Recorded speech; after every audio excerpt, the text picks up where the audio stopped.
Hello and welcome again to the Writer Review. This is Eric Writer, and this week we're going to be taking a look back at the 1973 British folk horror movie titled The Wicker Man. Now, The Wicker Man runs for 1 hour and 28 minutes long. It is directed by Robin Hardy. The script was written by Anthony Schaefer. It is based loosely off of the novel Ritual, which came out in 1967 by author David Pinner. It is produced by Peter Snell. It is composed by Paul Giovanni. The cinematography by Harry Waxman. And it was edited by Eric Boyd Jenkins. And the stars of the movie are Edward Woodward, Christopher Lee, Britt Eklund, at least from the chest above. Yeah, apparently her anywhere below the belt was not her, but by a stunt woman.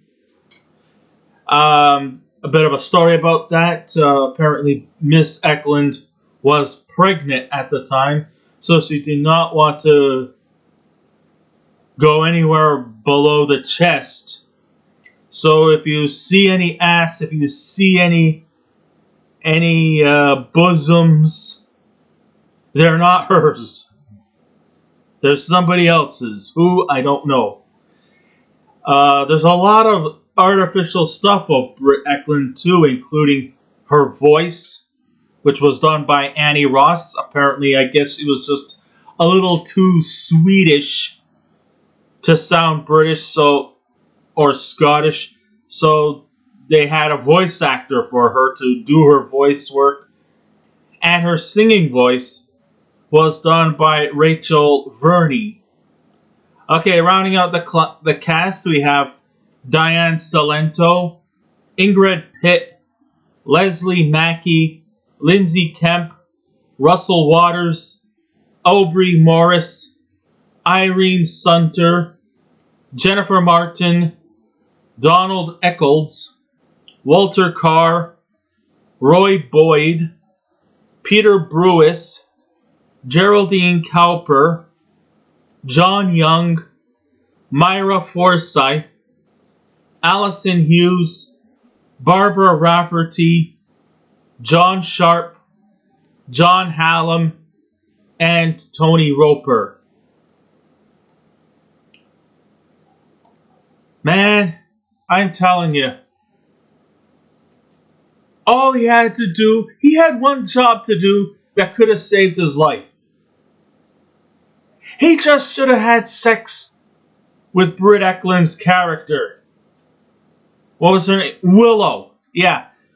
If he would have had sex with Willow, he probably would have been spared. One job to do, and he would have made it off the island alive. But because he was so pig-headed and stubborn and so puritanical in his Christian beliefs, in the end, he did get fucked. But not by Willow.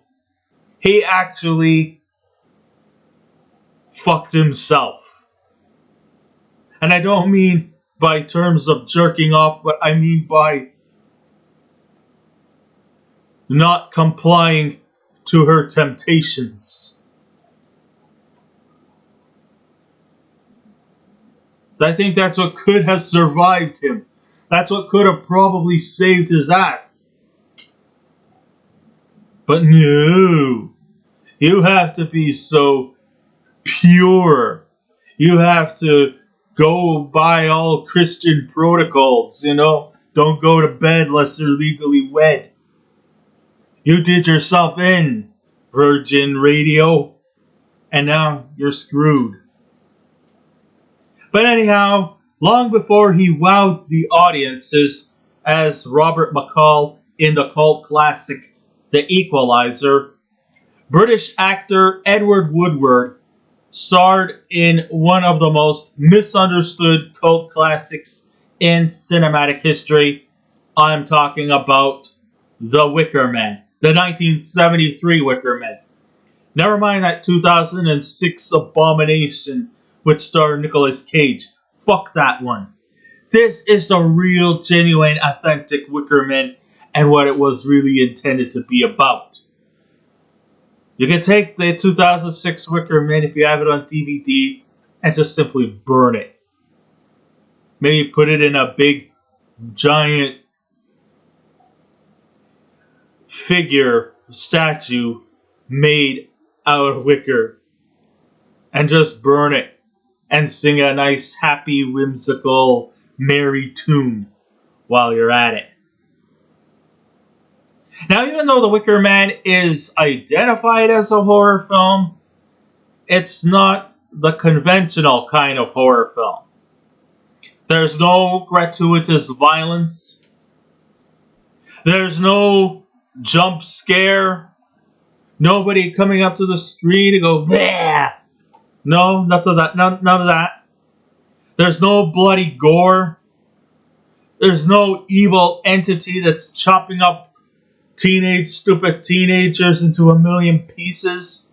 No, none of that bullshit. There's really only one killing. But it's nothing that's going to scare you off your chair when things go bump in the night.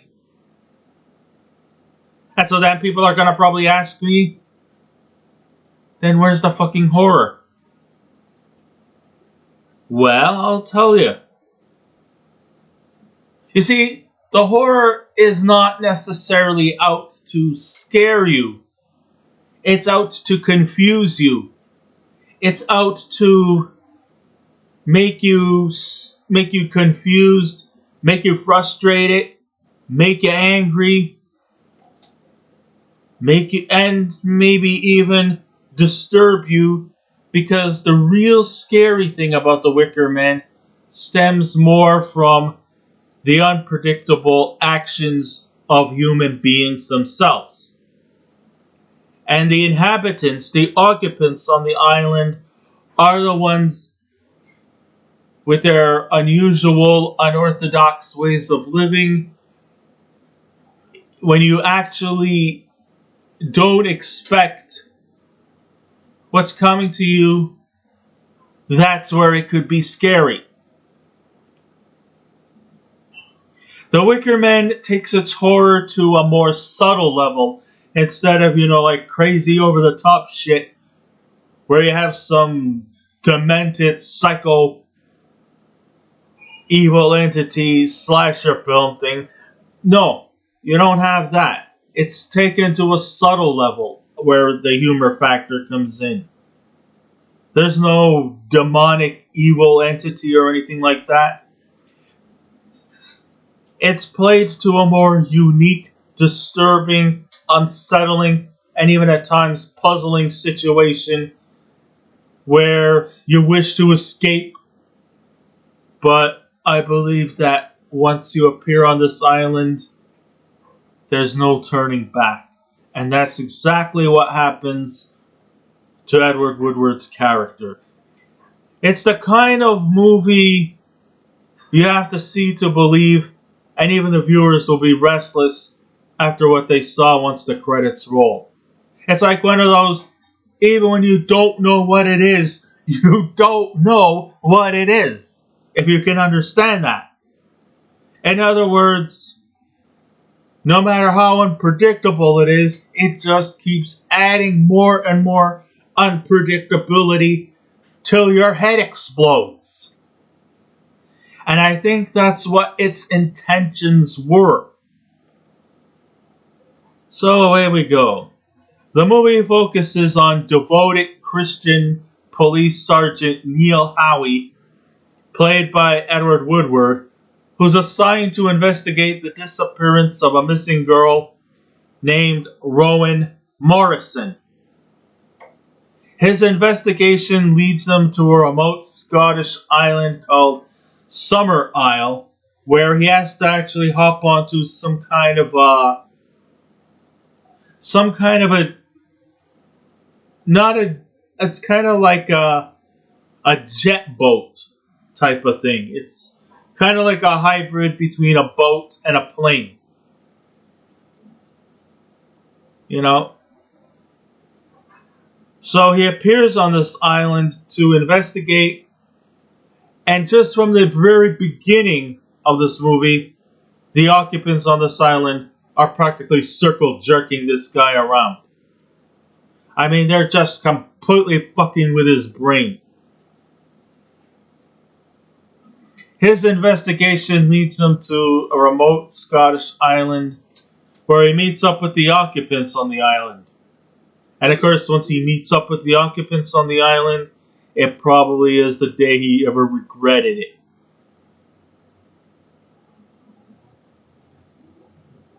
However, the inhabitants on the island are not the usual people who we meet every day. In fact, they seem to be somewhat abide by strange pagan-like rituals that may be alien to the standards we live in. Now, as human beings, we seem to somewhat adapt a bit to pagan rituals which juxtapose from Christianity. Even when you think about it, Christianity and paganism seem to run amok with two of the more prominent holidays. I'm talking Easter and Christmas.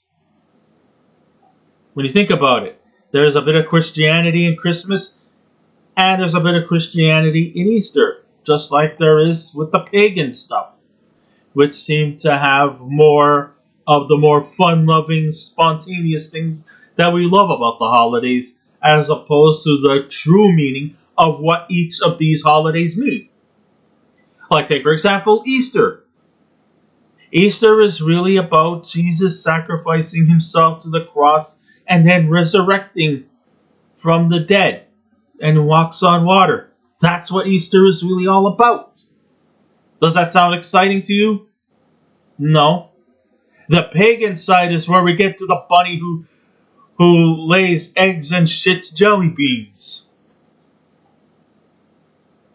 The eggs and the chocolate bunnies and the rabbit, that's all the pagan side to Easter.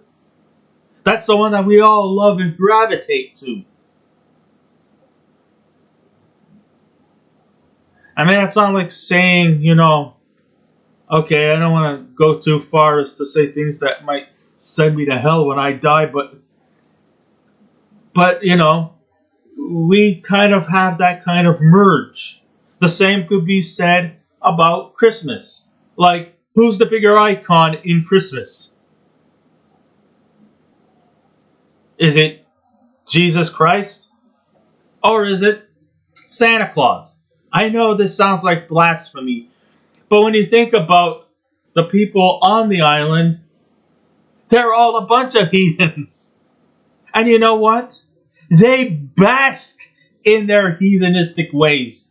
Or it might seem heathenistic to people off the island,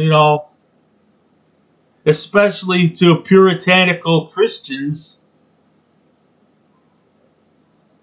But the inhabitants on the island seem to just gravitate, and it seems like it's just their way of life by being heathenistic. Even doing some outwardly outrageous stuff. Okay, back to sort of like the whole mixture between the pagan side of Christmas and the Christian side of Christmas. Christmas is, of course, the birth of Jesus Christ. Mary and Joseph's venture to the city of David, go to an inn.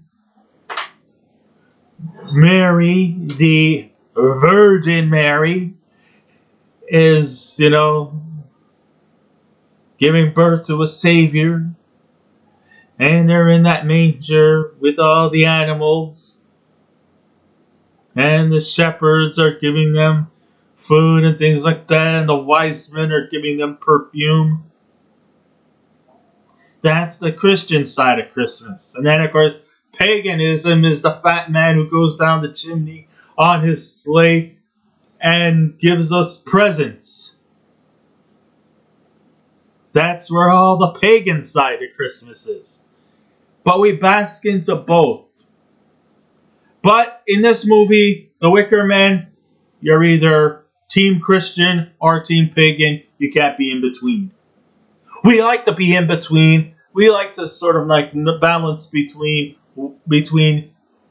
Christian and pagan without having to determine which one's right and which one's wrong. But in this movie, there's no in between. Okay? You either are on Team Christian, like Sergeant Howie, or Team Pagan, like the occupants on Summer Isle. There's no in between. Your choice. I'm not going to judge. Though it might seem normal to them, may not coincide with our rules and obligations. The sad part is that Sergeant Howie is learning this the hard way. While trying desperately to get a lead into finding the missing child, the villagers are passive-aggressive and are not very cooperative, and even claim that they never even heard of this girl. When he showed them a photo, he was like, "Have you ever seen this girl?" And they're like, "No. Can't say that I have. Sorry, no." So then, he goes around and looks around, and even they're all still, like, never heard of this girl. He even goes as far as to go to this missing girl's mother, and she's like, "Never heard of her. But don't you have a daughter?" "I have a daughter. She's right over there." But it's not Rowan.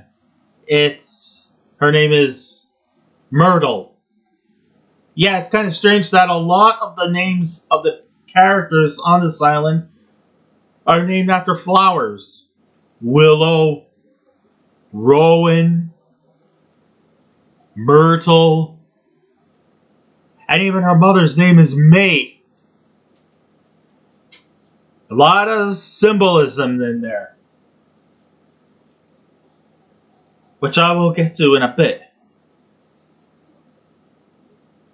The thing is that, but then when he goes into a school, he starts questioning them if they know anything about a student named Rowan Morrison. And they're like, "No, never heard of her."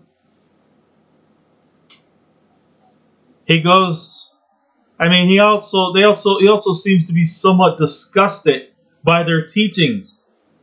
Whereas, in our classrooms, we all learn about moral and religious education. They're like saying, "Fuck morality. We're learning more about reproduction."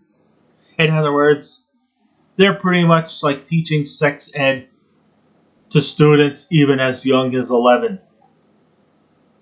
And even the students are all pretty weird people. One of them even takes the pleasure and joy of tormenting a beetle. And I don't mean John, Paul, George, and Ringo beetle. I mean the insect. She has it in a strangulation position, which is disgusting. Well, not disgusting, but creepy. But then he realizes that when he looks through her attendance book, there the name Rowan Morrison does appear. And he practically says to them that you're all just a bunch of heathenistic fucking liars. So then that's where he leads to believe that he knows that she's around, and these weirdos, well, they may not think of themselves as weirdos, but to him he thinks these people are a bunch of freakish weirdos. He is still firmly believed that they're hiding something from him, and they're not telling him. But he's not bound to give up. He spends a night at a place called the Green Man Tavern. And even there, they seem to be singing songs based about fucking the tavern owner's daughter. And they're not like young, horny people. It seems like the patrons seem to be like middle-aged to old-age people.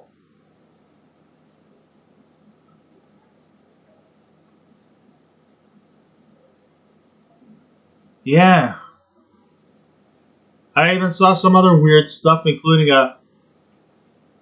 I guess he's a minister, or is he some kind of religion teacher? And he and a bunch of other kids are doing some kind of maypole dancing, and they're also singing songs based mostly entirely of sexual innuendo. There's a lot of sexual innuendo in this movie. Some of them, I mean, it's okay to, have a little temptation, but they take it too overboard. Some of it, and it's not like executed in a subtle fashion. It's really over the top. I mean, there's some rather disturbing scenes where I see a naked lady. Looks like she's having sex to a gravestone. Like, what the fuck did I just saw? And it's not out of horny pleasures. It's more like mandatory type of stuff. Like, almost like hippie culture. Like, free love type of things. Yeah. I mean, free love was still pretty much in existence before AIDS ruined everything.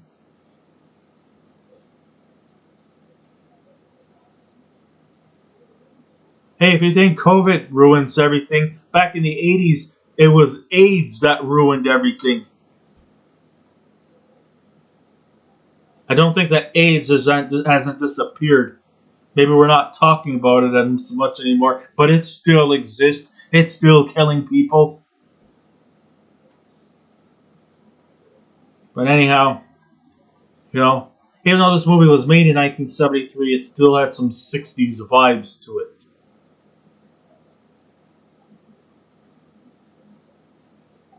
There's a lot of weird stuff in this movie.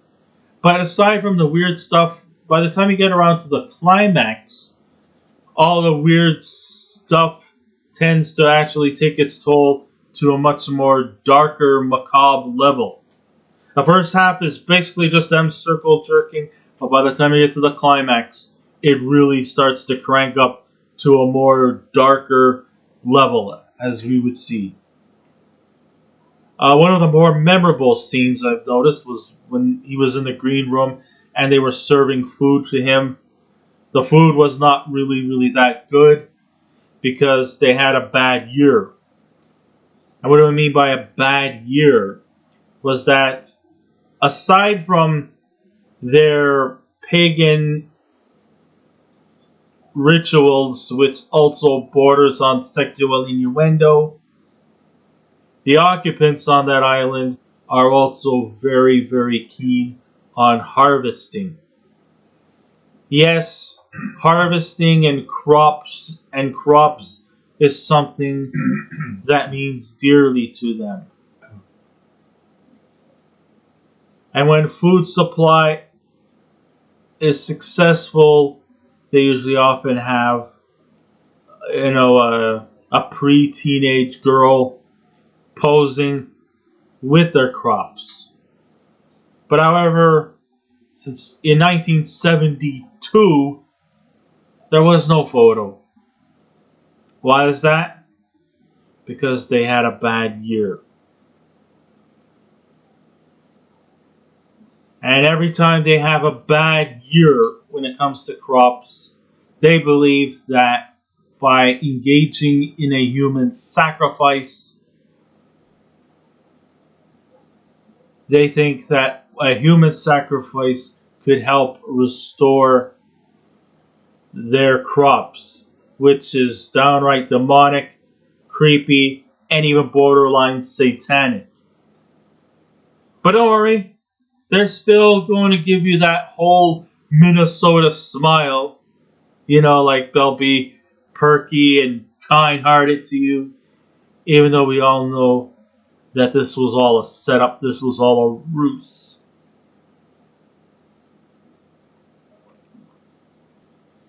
I guess you could say that the movie kind of is set during a 3-day period.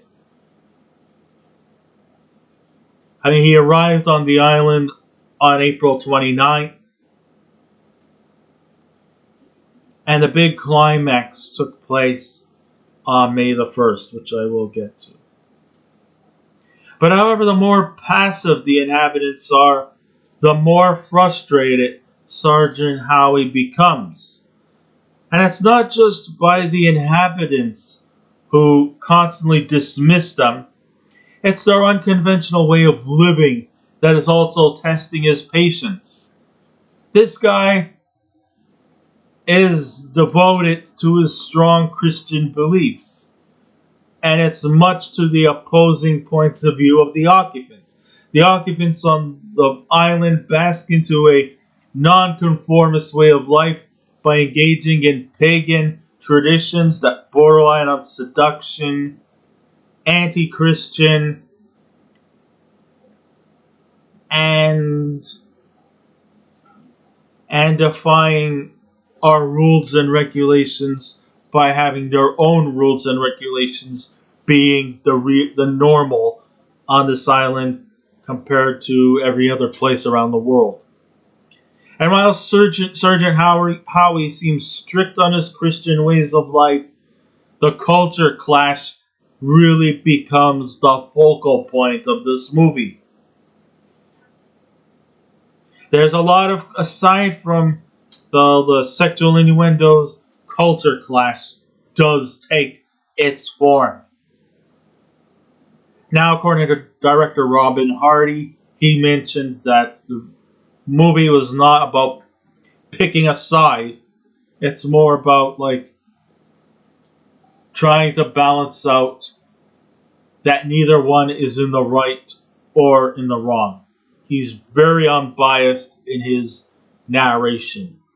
The horror of this movie is from the uncomfortable and unpredictable practices that neither Howie nor the audience can fully come to grips with. We don't know what the fuck is going on this island. Just like him, we're also completely clueless. It's not every day you see a naked woman humping a grave, or a bunch of teenage girls jumping naked into a fire, or all these ideas of human sacrifices that they seem to somewhat consider that to be normal. What's so normal about that? But to them, c'est la vie. That's life. And it's misunderstandings like this that make the atmosphere around you scary. Sometimes ghosts and spirits are not as scary as the unpredictable nature of the human race. What we can't decipher gives you the feelings of frustration, anger, fear, and disgust when supposedly normal people enter new settings that defies their standards. If you are an average person, individual who happens to appear on this island, or if you even just go to any foreign country, what might be considered normal to you may be against their rules and regulations. I mean, it may have that universal thing. I think there's a name for it. It's called jet lag. And I think maybe that's probably something that Sergeant Howie is facing, but we just really can't come to terms.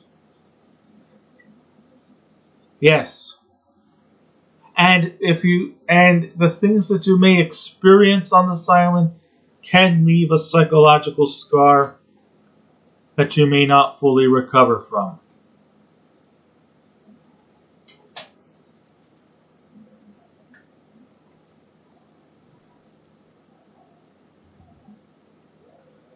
When Sergeant Howie meets the leader of the island, Lord Somerville, played by an amazing Christopher Lee, who, by the way, loved the movie so much, loved the role that he played so much, that he actually did it for free. I tell you, he did it for free.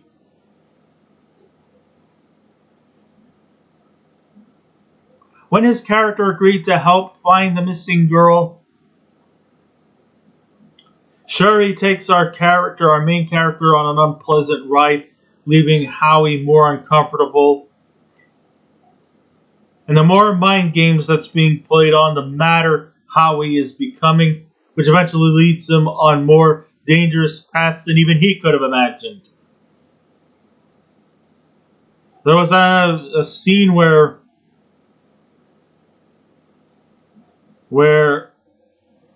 we are led to believe that Rowan Morrison was killed. He goes over to a grave site, and the gravedigger eventually digs up the casket, the alleged casket of Rowan Morrison. But when he opened it up, it was nothing more than a dead rabbit. Hair.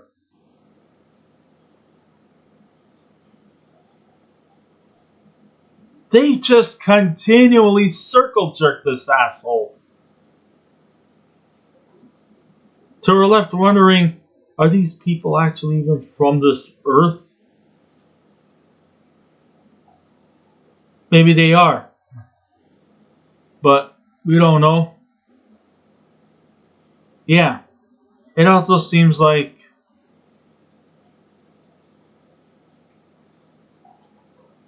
I had something on my mind, but I forgot. Like I said before, even though his acting career spans 7 decades and over 300 films, a lot of them were from the Hammer movies. Christopher Lee has often said that this movie was something that he adored so much that he did it for free. There are other great supporting players in this movie, including Diane, Cilento, Britt, Eklund, Ingrid, Pitt. They kept everything authentic while making it feel surreal. This movie actually is based off of a lot of ancient Celtic rituals. I don't think it was actually completely been based off of the movie Ritual by David Pinner, but they probably may have expanded the horizons a lot more to give it a more feeling of authenticity, like they're still practicing old school Celtic rituals.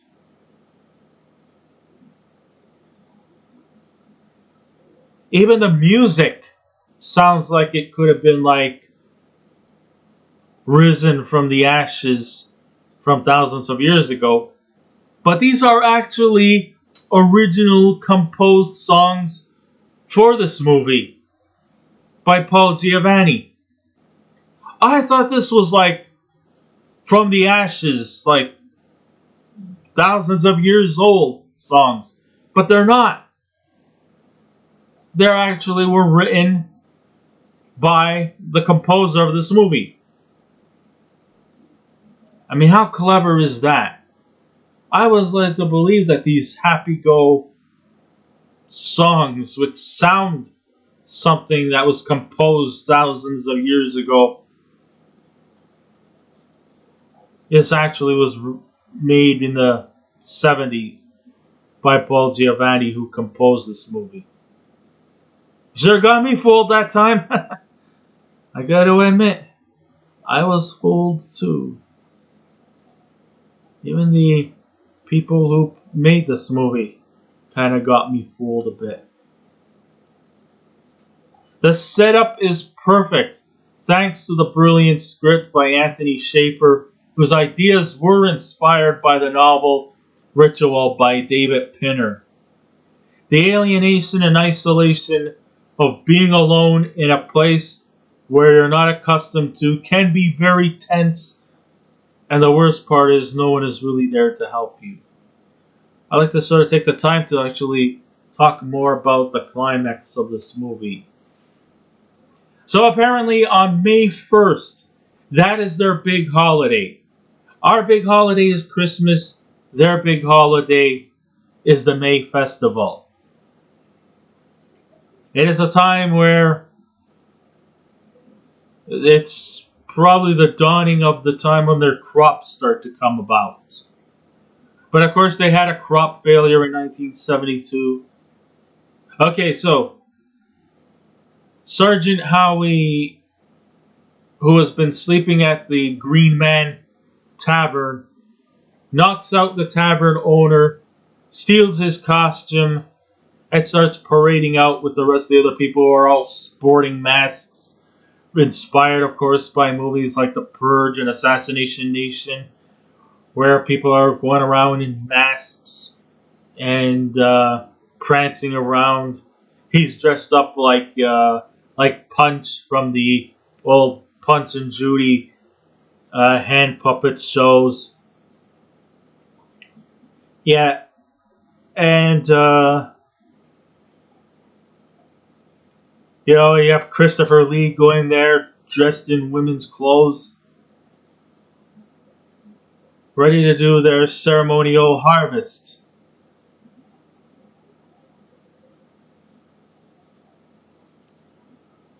When Sergeant Howie actually finally sees the real Rowan Morrison, she leads him to some kind of a cave above them to avoid these people.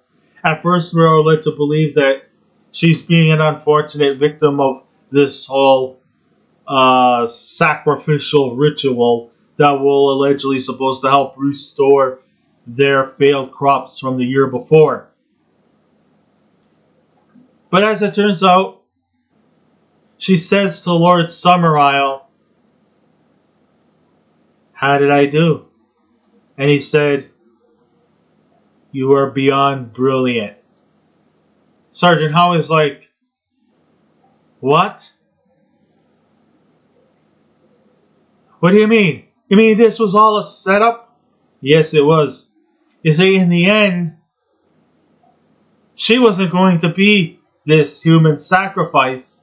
No. The sacrifice was him. You see, they could have took an animal to be a human, to be a sacrifice. They could have took a vulnerable girl like Rowan to be a sacrifice.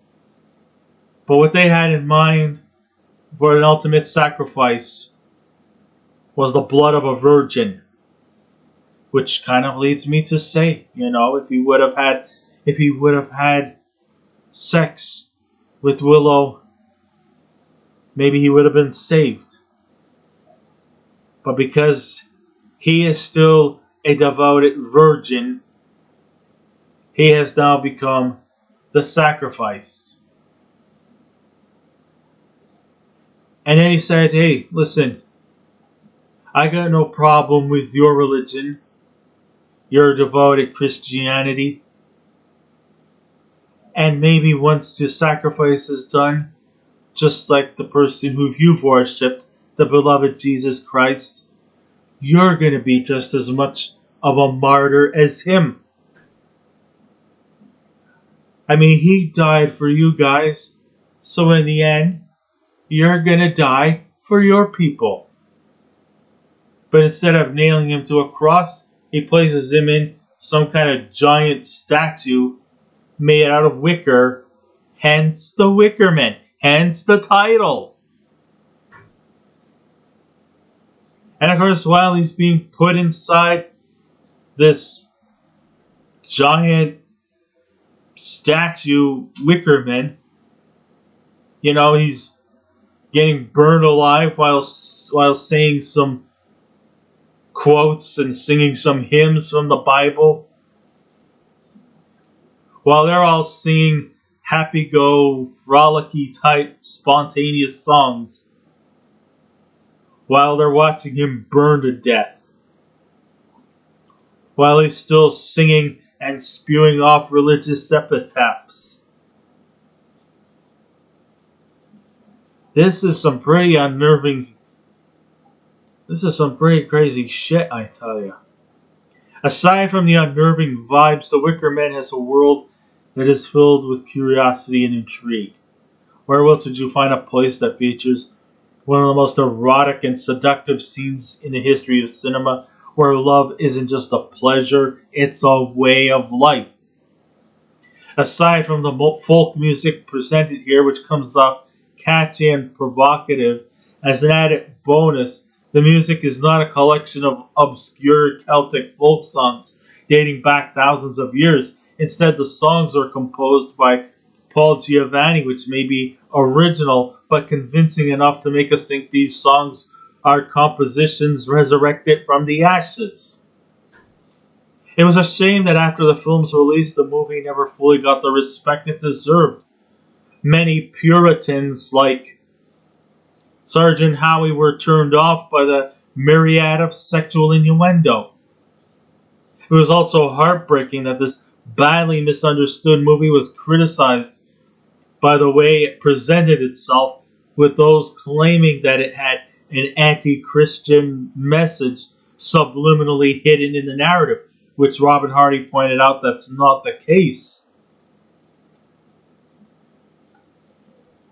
Such an example of anti-Christian feelings the masses had was that Sergeant Howie was being sacrificed by the occupants on the island, like as if he was like a Jesus Christ type figure, which could probably be borderline blasphemous. And then he starts yelling verses from the Bible while Summerisle and the islander inhabitants look on, dancing and frolicking. I think those reviewers had Schaefer's script badly misconstrued. And I agree that Howie is not a likable character either. He comes across as being conceited, judgmental, and dismissive in his feelings. But he was also assigned to the island in search of finding a missing girl who ended up meeting the people he would soon regret. I mean, even if he tried to get off the island, which he did, they messed up his transportation home. So no matter what, he was stuck. It's the occupants on the island that are the real villains in this movie, who set up Howie all this time to begin with. And when Howie dies, he won't go down quietly. He'll go down a hero in this world in the name of the shameless people who brought him here in the first place. It's not to say that his views are better, but his pride and his morals reign supreme, which kind of almost passes him off just as much of a Christian figure as the people who we've worshipped for thousands of years as well. In other words, he could be like Jesus himself, sacrificing himself for others. His human sacrifice is supposed to help rejuvenate or revive their crops, which failed last year, or so to believe. But even Sergeant Howie is not in the wrong when he also said that suppose my sacrifice doesn't work. And what happens if you have another bad failed season in your harvest? You know, Summerisle, you might be smug and arrogant right now, but if you have another bad year, the inhabitants are going to just take it out on you. So there's also a lot of that philosophy too that comes into place in this movie. This is the kind of movies that actually make you think. And for this movie alone, this whole provocative ways of thinking is one of the main reasons why this movie deserves all the praise it gets. Never mind what might seem alien to me, seems normal to them. But, you know,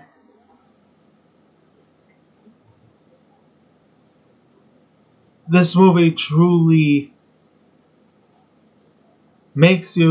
has that food for thought gestation in you. Something to think about.